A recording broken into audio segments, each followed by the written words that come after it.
In Massachusetts, too many people understand smart growth mainly by struggling with the opposite. That can mean getting stuck in traffic or having scarce options for decent housing with access to jobs. At the State House, there's an effort to change those scenarios through the legislative agenda known as the Great Neighborhoods Initiative, put together by the Massachusetts Smart Growth Alliance. We'd like to welcome its executive director, André Leroux. Thank you very much for being with us, André. I know this wouldn't change zoning regulation in the city of Boston, but outside the city, what are you trying to do to make things different? Absolutely. Well, your previous guest talked about the Martin Luther King Jr.'s struggles towards the end of his life. That resulted in the Fair Housing Act passage shortly after he died, and we're still fighting that battle today. The basic principle is that we have built up a lot of systematic barriers in cities and towns throughout our Commonwealth to building more housing.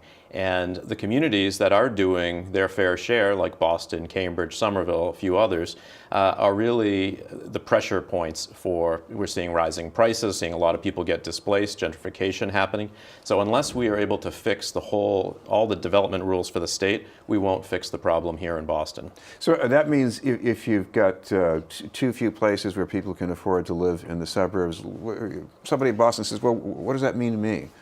That's right. Well, it basically means that if we're not building enough housing for the entire state, then the more people who move into the city of Boston, it's like a terrible game of musical chairs, right? There's always going to be somebody who's left out of that equation. And what we see is that people who get pushed out of Boston neighborhoods, too often they're not moving next door to places like Milton. They're moving an hour away or even out of state. And so we need to have more places in suburban communities and in some of our smaller cities around the state to pick up the slack.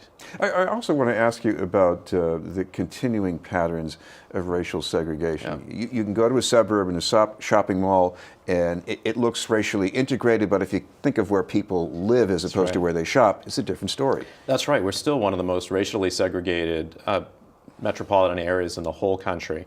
And there was a great book that was put out this past year called The Color of Law, and by Richard Rothstein, and it really lays out how systematically, institutionally, the federal, state, and local governments in this country accelerated the process of segregation. Even in places where there wasn't segregation, they accelerated segregation through things like block busting, redlining, all of those practices that we know in the past. But what people don't understand is that there are similar practices going on today. We're still dealing with the legacy of those problems.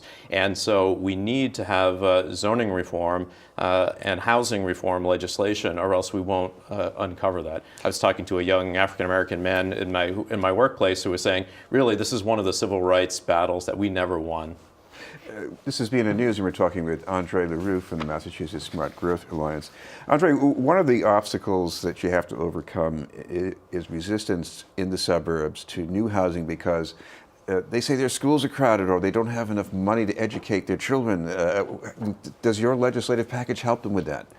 Well, there's a lot of misunderstandings out there about the costs of development, particularly apartments. And so in a perverse way, in many communities, families and children have become public enemy number one because people feel that that's going to cost their local governments money they can't afford already. And what we're seeing is that creating walkable neighborhoods with compact growth, with a mix of housing types, including apartments, really benefits communities. So if you have a walkable neighborhood versus one that's just drivable, usually those neighborhoods generate 6 to 10 times more in property taxes than a drivable place does. And it's really counterintuitive. So we're trying to educate them at the same time saying that this is good for them and not punishment.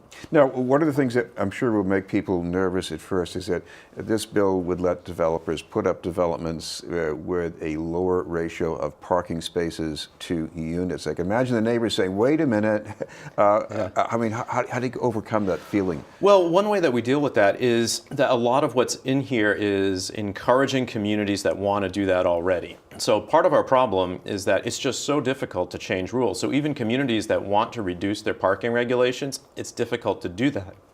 excuse me, because you need a 2/3 vote just to change those rules. So what we're proposing and what the governor has proposed and we're supporting is allowing that to become a simple majority vote just to make it easier for communities to do that. And then as we educate communities about these practices and we help them, we're also doing a lot of organizing around the state. We're helping to change those laws locally. Now, this measure that you're talking about here, I imagine it is also keyed around access to public transportation. Explain how that would work. Yeah, they're really two sides of the same coin. We work with a coalition called Transportation for Massachusetts that's really tackling a lot of our infrastructure investment issues, and we work on the land use side of things. So the state really shouldn't be investing in public transportation and roadways and things like that unless communities are doing the right thing. So they need the right incentives. And the governor has proposed a housing choice initiative which would reward communities for building homes and particularly apartments. So we're very supportive of that. Of course, smart growth also means walkable communities, Yes. and you have places that people want to walk to. What does that mean exactly? Yeah, I use walkability as really a shorthand because having, when we say smart growth, we're really talking about having choices in your community. It means places for living. So there could be condominiums, there could be apartments, there could be single family homes, could be townhouses. Ways of getting around, so biking, walking, cars, things like that, buses. And it also means having access to jobs and schools and services and all of those things. And the richer ecology that you have in your community, then I think the smarter that is. And we, the benefits of that, as I mentioned, are both fiscal as well as social. People more than ever want to be in places where they can see each other. And we're seeing millennials as well as boomers who want to downsize, want to live in communities that have these characteristics. Now, Boston is blessed with more of these communities than anywhere else in the state, which is why it's suffering the greatest price pressures. Now, I was just reading with much fascination about highly paid people in the biotech field who live in Somerville. They're paying almost maybe $4,000 a month in rent. They're being displaced by condo conversions. I don't feel sorry for them necessarily, but on the other hand, isn't that bad where people who work close to where they live, have to go somewhere else?